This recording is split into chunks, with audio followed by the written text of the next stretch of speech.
Virgo, welcome to Tourmaline Tarot. We're going to do your July read. And I'm a little late with the holiday because there was so much family together time. So much. Yeah, so we're back on track. Thank goodness. So Virgo, July. Let's talk about Virgo in July. What can we do here?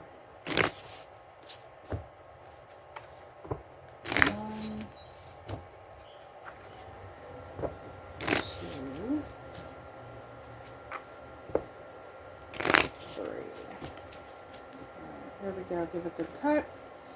So only taking uprights. We got Hanged Man, we got High Priestess, we have Two of Wands, Four of Pentacles, we have Nine of Wands, Four of Swords, Fool, Ace of Swords, Ten of Pentacles.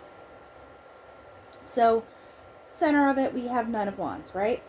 So that is, sometimes I always think people are like, you have to take yourself out of a situation, pause, pull back. For me, though, the Nine of Wands is about taking your power back, like getting your voice back. And this lion is literally roaring again. There is a regroup thing. There is also a not buying into drama. Like, you don't have to show up to every fight you're invited to. I'm not saying you're showing up to fighting, but any kind of pettiness, any kind of just stuff. It's like, I got my own stuff to worry about. Please stay in your lane. And like I said, there's this finding your voice again. Because I'm jumping ahead, but I want to get to this Ace of Swords pretty soon. So if we're looking at four corners, you have the Hanged Man, Two of Wands, the Fool, and Ten of Pentacles. You're taking a look at what is actually going to get you to this Ten of Pentacles. Now, mind you, you have the Fool down here, which is, a starting card. And then you have Ten of Pentacles. So there is kind of a beginning of something. And I almost feel like you want the whole plan laid out before you. Like, I know that sounds so Virgo, where it's like, no, I need like a game plan. Like, we need to like have a strategy. And the Two of Wands is deciding how you're going to do it. I feel like with the Fool, though, there does have to be potentially a little bit of a jumping off point, because with the Hanged Man, you might have been sitting on it a little too long. You're like, no, we need to, also research XYZ and take a look at how this affects yada yada. But it's kind of like you might need to figure out stuff on the way.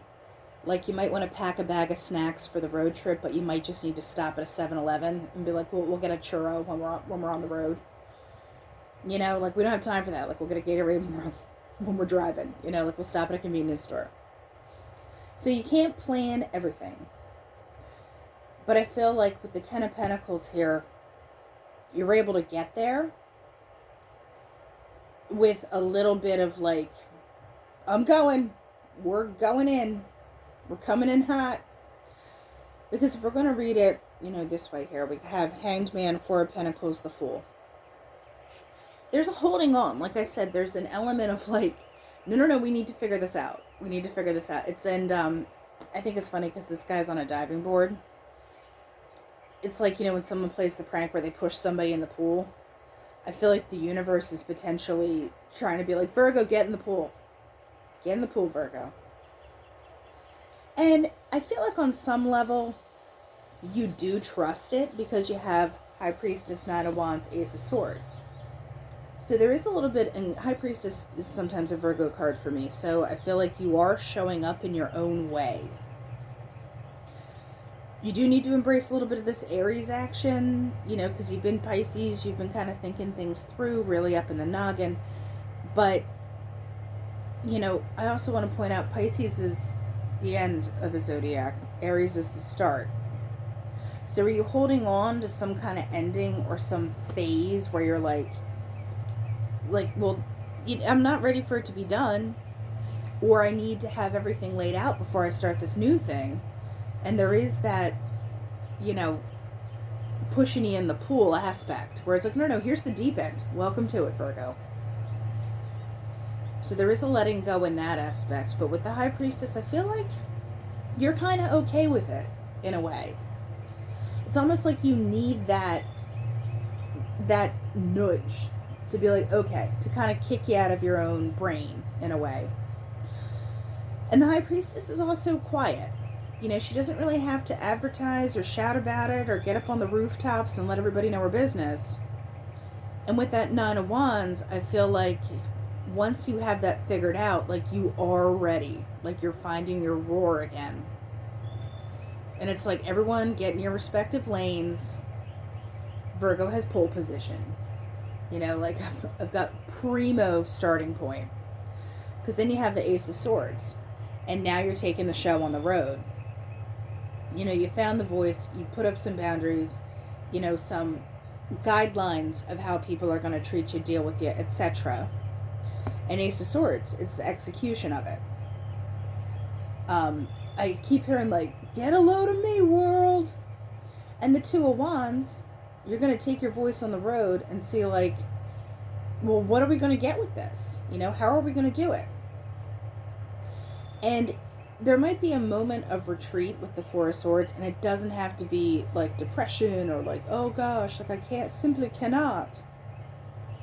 It's more of you are going to, I mean, this is expending energy, you know. This is you stopping at 7-Eleven for a churro. You know, this is you stopping to get a Gatorade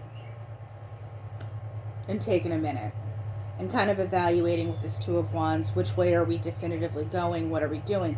Because you're on the road. Like, this is road trip to Ten of Pentacles time.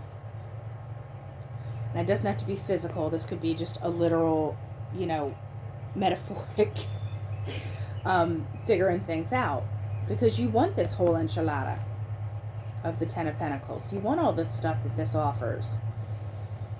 And you are letting go of an old thing. I almost feel like the World card's there, but it's not there. So you got to let go of that. Find your voice. Find your roar. You know, stop for snacks if you need to. So now reading this way, we've got Hanged Man, High Priestess, Two of Wands. Like I said, there's a deliberateness to it, but you kind of want more information than you maybe need. And I love this card, because she's like, oh my. You know, there's just like you're like, this is just too much. But with the Two of Wands, you are deciding which way to go. Even if you don't have all the pieces, you're like, I gotta follow my gut on something here, so YOLO. Four of Pentacles, Nine of Wands, Four of Swords. Holding on to stuff is tiring. Like, you get a hand cramp every now and again. Not letting things go or carrying this baggage, it adds up. So when this Nine of Wands happens, where you're able to just kind of like drop all the other stuff around you and just worry about your own wand and people kind of coming at you, like I said, you need a minute. Or you can kind of realize in some way, maybe, just how much you were holding on. And there can be a smidge of like, I can't believe I was doing that.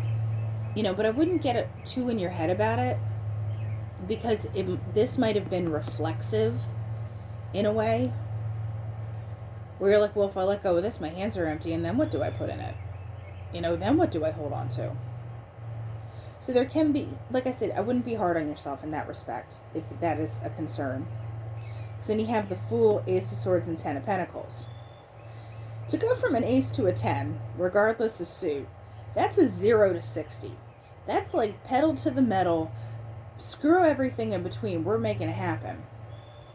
The Fool is kind of like, I accept the challenge. Like, thank you for the offer, get in. Here we go. So there's a reluctance that is giving way to not devil may care, because it's just like, meh. Like, you still have your caution. You're not throwing that to the wind. But you're willing. There's a willingness to say, okay, what is on the other side of this? What is this new thing? What are we doing here? Queen of Wands, or Nine of Wands. She's in control. Like, another lion, you see, holding it in a defensive pose. This is just I don't have to hit you, but I can. So there's control that you kind of wield out of this energy of like, I don't know. And it's nice. And also pointing out attractive. Queen of Wands is like, hi. Ace of Swords and the Moon. So it's still not totally outward yet. There's still that you're running on intuition a little bit. You know, having the High Priestess and the Moon in this line together is kind of like you're kind of concerned about how you're contributing to the manifestation of this. You're like, well, what is my game plan? But it's coming, because I mean, this Queen of Wands, she's pretty forceful. With the Ten of Pentacles, we have Temperance. Leveling up hard. You know, this is you find the balance. You find the way with the patience, the diligence, all that stuff. You make it through. This Four of Swords, what are we talking about? Ten of Wands. Like I said, it can feel like a lot. Like I said, if you've been holding on to stuff for so long, you might not know what it feels like when you put it down.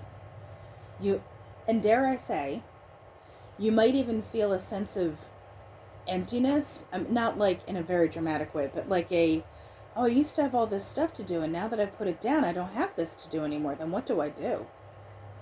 You know, it's like that, what do I replace this with? What do I do now? Let's find one more in this. Eight of Pentacles. I love this. You pick one thing at a time, and you work on that one thing. And mastery is a big part of Eight of Pentacles, because you're not just doing all the Eight of Pentacles at once. You take one thing, you figure it out. You move on to the next thing, you figure it out. And you keep leveling up in that way. It's a very practical way to chunk down anything that you think is too large. This Fool, what are we doing here? Queen of Swords. There is, once you decide in Virgo way that something is or is not for you, then that's it. Like, but finding that decision point where it's like, nope, we're going in the pool. We have the Two of Wands, and then we have Justice. I don't think anything that you do is just going to be on the fly for on the fly's sake. There is a deliberateness to it that I don't think you have to worry if it does feel like you're like, I'm just going to do this. And you're like, we don't do that here. Because I want to one on the Queen of Wands again. King of Pentacles. Yep, there you are. You're doing the right things. You're embodying this more. I feel like this isn't just actions. This is more of this Ten of Pentacles. Everything is factoring in. Now give me one on this Four of Pentacles. Page of Cups. So there was kind of an emotional tie to whatever was going on. And Page of Cups sometimes for me is like that immature aspect where you're like, but I love it, so it has to stay around, right? Like, if I love it, then it has to love me. I'm not calling you immature, but you're like, if I just love it harder, or be better, or whatever, but it's kind of detrimental at the same time. Because Hanged Man, Three of Swords.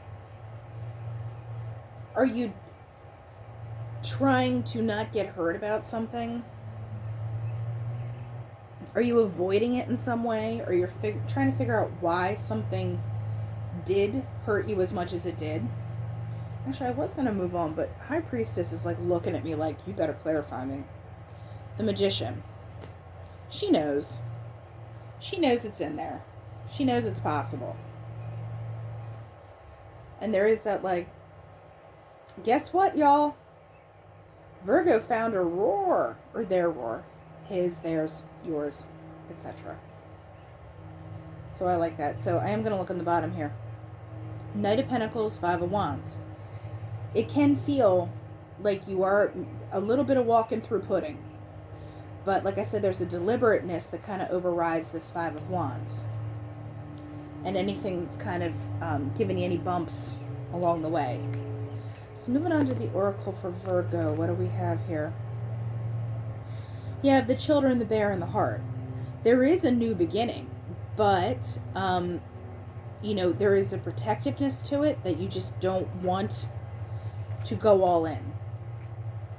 You're protecting yourself. You're protecting your emotions, your heart, your feelings. And you're not really letting anything in. Even though this new beginning's going. That is way too many even for me. But there's the metal and the snake. So there's some kind of leeriness that you're like, I don't buy this 100% yet. The ring. That's a cycle. It could be a relationship. I get more the cycle aspect of it.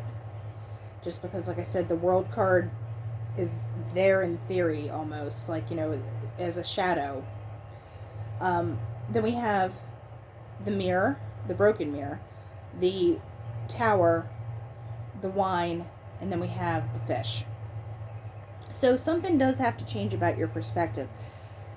The Tower card is kind of like a Hierophant-y energy, but once you get into that, that's like your wheelhouse, Virgo. Dotting I's, crossing T's, and you can celebrate about it.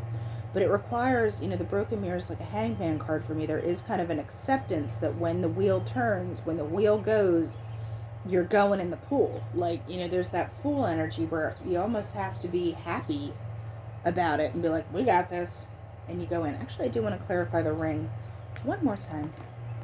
The moon, there's recognition, there's intuition, there's gut vibes going on. So like I said, the High Priestess, she's not going to lead you astray, but she's also not going to fully explain herself either. So let's see here. Let's do the crystal deck.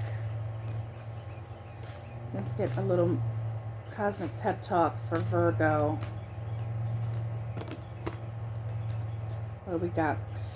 Varicite. I almost said Vassarite. Varicite and Dambarite. So we have angels, guides, celebration, and joy with Dambarite. So it is time to stop taking yourself too seriously. Are you trying too hard to achieve spiritual enlightenment? Bring some joy and celebration into your life. Remember how I said you gotta just lean into the fool a little bit? Vassarite is perceptive, virtuous, and timeless. So, it's a need to be still and open to understanding and being true to the self. Release preference and pretensions and let your inner self shine out. Yeah, so you kind of got to trust the process. I hate when people say that. You're like, and what process am I trusting? Who wrote the process? Is there a guidebook for this? But like I said, once your perception shifts and just lean into the fool energy, and I feel like you'll feel when it's right. Because if you have the High Priestess and the Moon kind of clarifying it. And once you find your voice, don't be afraid to use it. So Virgo, that's what I have for you. And I'll talk to you later.